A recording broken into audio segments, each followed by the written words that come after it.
여러분 안녕하십니까? 헬로티비 뉴스입니다. 부평 캠프마켓에 대한 종합적인 밑그림이 조만간 나올 것으로 보이는데요. 하지만 실질적인 공원 조성은 내년에도 힘들어 보입니다. 자세한 내용 송효창 기자가 취재했습니다. 대규모 공원과 식물원, 인천의료원, 제2의료원 등 공공시설까지 들어설 부평 캠프마켓. 인천시는 올해 말까지 부평 캠프마켓의 지구단위 계획과 마스터 플랜을 마무리하고 내년부터 사업 구체화에 나서겠다고 밝혔습니다. 이에 따라 캠프마켓 조성 사업이 당초 계획대로 추진될 것으로 기대를 모으고 있습니다. 올해 말에 끝내려고 합니다. 내년부터는 이제 본격적인 공원 설계를 시작을 해야겠죠. 공원 설계를 위한 이제 사전 절차를 진행을 해야죠. 시는 캠프마켓에 들어설 예정인 인천의료원, 제2의료원과 소방서 등을 지구단위 계획에 추가하고 여기에 따른 건폐율과 용적률 검토를 하고 있습니다.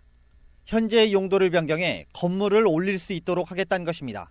시는 올해 말까지 해당 용역을 마무리하고 내년부터는 사업을 본격 진행할 계획입니다. 그런데 정작 해당 부서에서는 당장 내년부터 사업을 진행하는 것이 어려울 것으로 보고 있습니다.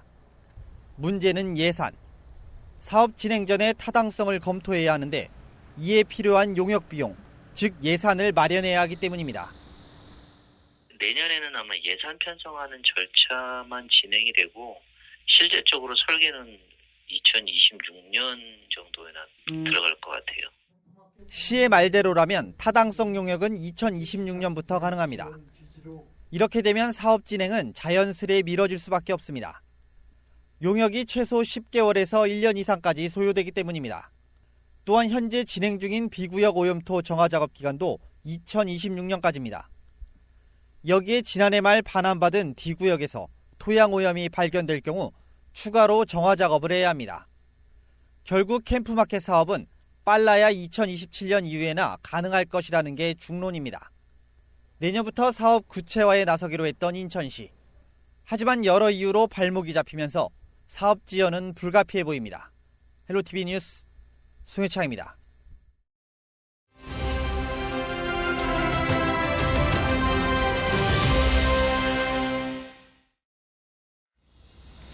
제9대 부천시의회가 후반기 의정 활동에 본격적으로 돌입했습니다. 헬로티비 뉴스에서는 지역의 의원들을 만나 지역의 주요 현안과 또 후반기 의정 활동 과제를 들어보는 시간을 마련했습니다. 9대 부천시의회 후반기 의회 운영위원장으로 선출된 김선화 의원을 만났습니다.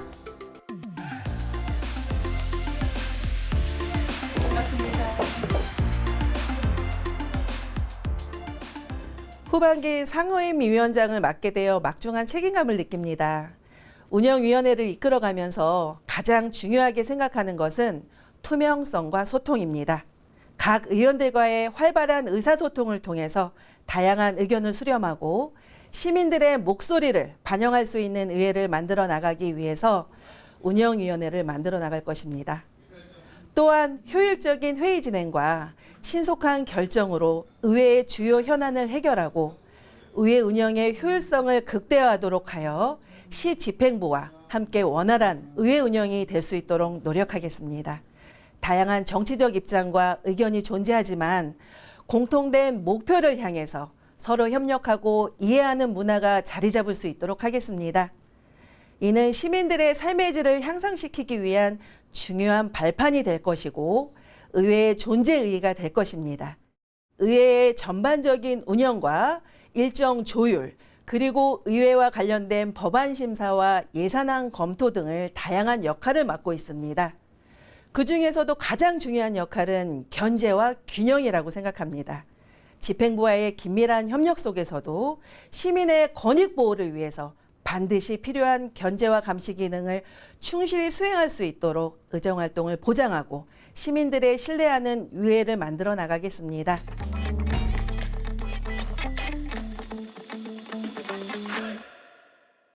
운영위원장으로서 시민 여러분의 의견을 경청하고 이를 바탕으로 한 정책을 통해 보다 나은 지역사회를 만들기 위해 노력하겠습니다. 저희 의회는 모든 의원들이 화합을 통해 공동의 목표를 이루기 위해 노력하고 있습니다. 다양한 의견과 생각을 존중하며 서로 협력하는 문화를 통해 더욱 강하고 발전된 시의회를 만들어 나가겠습니다.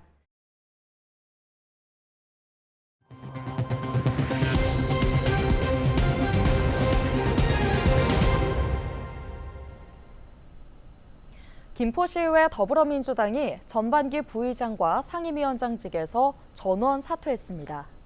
민주당 의원들은 지난 21일 성명서를 통해 민생 현안을 챙기기 위해 국민의힘 원내대표, 김포시장 등 대화를 요청했으나 회신조차 없었다며 교섭에 전혀 임하지 않고 자신들 당내 밥그릇 싸움을 위해 비상식적인 폭거와 거짓 선동만 일삼는 국민의힘의 행태를 더 이상 묵과할 수 없어 이같이 결정했다고 밝혔습니다. 이어 7대7 동수의석을 만들어주신 민심의 현 주소를 냉정히 직시해 합의된 원구성 약속을 지키고 시의회 정상화를 위한 교섭에 충실히 임할 것을 다시 한번 강력히 촉구한다고 덧붙였습니다. 이와 관련해 김포시의회 국민의힘은 본질은 민생조례 심의라며 민생조례를 챙기지 않고 위원장직을 사퇴하는 건 무책임한 꼼수 정치라는 입장을 밝혔습니다. 한편 김포시의회는 지난 6월 말부터 후반기 원구성 방식을 두고 여야가 대립하며 개점 휴업 상태를 이어오고 있습니다. 김기표 의원이 22일 국토교통위원회 국토법안심사소위에서 공공주택특별법의 유효기간을 연장하는 것에 여야가 합의했다고 밝혔습니다. 이에 따라 도심 역세권과 저층 주거지 개발을 위해 지난 2021년 한시적으로 도입된 도심 공공주택 복합사업의 일몰 시점이 오는 2026년 12월까지로 연장됐는데요. 도심 공공주택 복합사업은 LH 등 공공기관 주도로 도심 내 노후 지역을 재개발, 재건축해 신축 주택을 공급하는 방식으로 평균 13년이 걸리던 분양기간을 5년 이내로 단축하는 게 목표입니다. 이번 일몰 연장을 통해 중동역, 송내역 등 부천 지역에서 추진되고 있는 6개 공공주택 사업에도 탄력이 붙을 것으로 전망됩니다. 부천에서 온열 질환으로 의식을 잃은 90대 노인이 병원으로 이송됐지만 끝내 숨졌습니다. 부천 원미경찰서는 지난 20일 저녁 7시쯤 부천 원미구의 한 아파트에서 의식을 잃고 쓰러진 91세 A씨를 병원으로 이송했지만 다음 날인 21일 오전 숨졌다고 밝혔는데요. 병원 측은 A씨가 열사병과 코로나19 감염으로 인해 사망한 것으로 추정된다고 설명했습니다. 당시 A씨의 체온은 42도까지 올라갔지만 집에서 에어컨 등 냉방기기를 가동하지 않았던 것으로 파악됐습니다. A씨가 의식을 잃은 지난 20일 부천 지역 일대에서는 폭염주의보가 내려져 낮 최고 기온이 36도까지 치솟았습니다. 2년 전 전세 사기 피해를 막기 위해 임차인 보호 앱을 개발했던 지역의 한 스타트업이 이번엔 부동산 중개 사고를 줄이기 위한 플랫폼을 개발했습니다. 공인중개사들이 각종 공공기관에 일일이 접속해 확인해야 할 일들을 클릭 한 번에 가능하도록 한 것인데요. 임차인들은 거래 필수 정보들을 분석한 보고서까지 받아볼 수 있습니다. 이관성 기자의 보도입니다. 국토교통부는 공인중개사법 시행령 개정을 통해 지난 7월부터 공인중개사의 확인 설명 의무를 강화했습니다. 공인중개사들은 등기사항 증명과 토지대장, 건축물 대장 등을 확인하고 임대인이 제출하거나 열람 동의한 확정일자 부여 정보와 세금 체납 정보, 전입세대 확인서 등을 확인해야 합니다. 또 임차인의 선순위 권리 관계와 최우선 변제 금액 등을 설명하고 주택임대사업자의 임대보증금 보증가입 의무도 설명해야 합니다. 다 또 확인을 해야 되니까 우리가 그동안에는 안 했던 거를 지금 추가하는 거라서 사실은 좀 다들 힘들어하죠. 이 같은 상황에 부천의 한 스타트업이 최근 클릭 한 번에 공인중개사들의 확인 설명 자료를 확보할 수 있는 앱을 개발했습니다. 각종 자료들을 공공 데이터로 한 번에 확인할 수 있고 등기 사건 변동 여부도 3시간 단위로 확인해 알려줍니다. 공인중개사들을 대상으로 하는 각종 의무들이 되게 강화됐습니다. 확인 설명 의무를 포함해서 책임은 많이 주어졌는데 사실 너무나 많이 번거로워졌거든요, 일이. 그래서 저희가 이제 통합원 발급 시스템이라고 해서 클릭 한 번으로 이제 공적 정보, 등기부를 포함한 공적 정보들이 그냥 한 번에 원클릭으로 해결되는 서비스. 이 스타트업은 전세입자들이 고른 매물의 실거래가와 주변 물건 거래 기록을 비교하고 전세 보증보험 한도에까지 추산한 자료를 임차인들에게 제공할 수 있도록 앱을 설계했습니다. 공인중개사들이 임차인들에게 매물의 깡통전세 위험성까지 분석해 제공할 수 있도록 한 것입니다. 이 스타트업은 또 전국 3만 8천여 명 규모의 전세입자들이 가입한 온라인 카페의 제보와 공공데이터 체납 사실 확인을 통해 악성 임대인 정보도 제공하고 있습니다. 전세 사기와 전세 보증 사고를 피해야 하는 공인중개사들과 임차인들에게 유용한 모델로 보입니다. 헬로티비 뉴스 이관서입니다. 인천시가 전기차 화재 사고를 줄이기 위해 전기차 충전 주차시설 지상 이전에 필요한 예산 지원을 정부에 요청했습니다. 인천시는 이 같은 내용이 담긴 건의안을 환경부와 행정안전부에 전달했는데요. 건의안에는 현행법상 지하 3층 이내로 설치하게 한 전기차 충전 시설을 지하 1층 이내로 요건을 바꾸고 아파트 소방안전관리자 자격 기준을 강화해야 한다는 내용이 담겨 있습니다. 특히 시는 정부의 시설 설치에 필요한 비용 중 절반을 지방자치단체 보조금으로 지원해달라고 요청했습니다. 또 과충전을 막기 위한 화재 예방 완속 충전기 교체도 필요하다는 의견도 함께 제출했습니다. 한편 시는 지역 아파트 1,682개 단지의 소방시설 작동 여부를 점검하고 소방안전관리자들을 대상으로 교육도 진행하고 있습니다. 또 지하주차장 화재 발생 시 신속한 진압을 위해 저상 소방차와 궤도형 로봇 등도 도입하기로 했습니다. 시는 이달 말 정부 전기차 안전 종합 대책이 마련되면 이를 반영한 법령 정비 등 필요한 행정 절차도 밟을 예정입니다. 표류 중인 제2경춘국도의 빠른 착공을 위해 여야 국회의원들이 한 목소리를 냈습니다. 지자체와 전문가는 사업의 시급성을 강조했습니다. 이세진 기자의 보도입니다. 경기 남양주와 강원 춘천을 잇는 제2경춘국도. 예비 타당성 조사 면제에도 수년간 사업은 속도를 내지 못했습니다.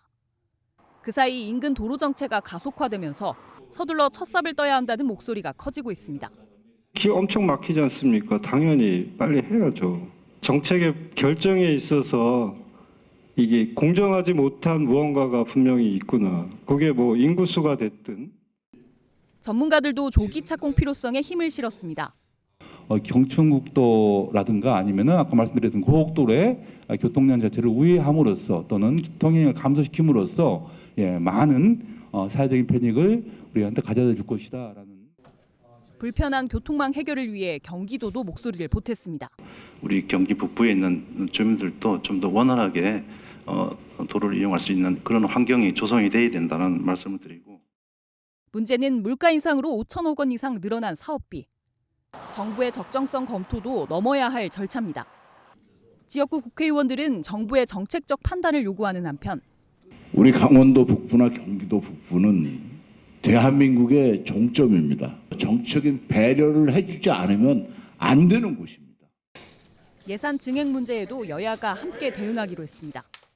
한기호 의원님, 김용태 의원님, 저 여야가 합심해서 절차를 빨리 앞당기고 또 국회 예산결산심사 과정 속에서 예산을 증액하도록 노력해 나가겠습니다.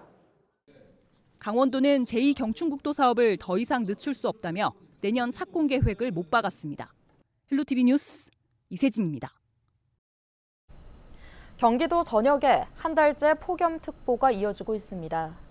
경기도 누적 온열 질환자 수는 22일 기준 640명을 넘었고 사망자도 2명 발생했는데요.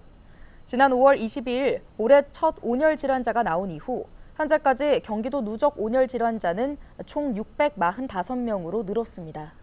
이 수치는 국내 전체 온열 질환자의 21%를 차지합니다. 지난 20일에는 부천에서 고열 증상으로 병원에 이송된 90대 남성이 온열 질환으로 숨지면서 경기도 내 온열 질환 사망자도 2명으로 늘었습니다. 경기도 전역에는 지난달 24일부터 폭염특보가 내려졌습니다. 오늘 준비한 소식은 여기까지입니다. 함께해 주신 여러분 고맙습니다.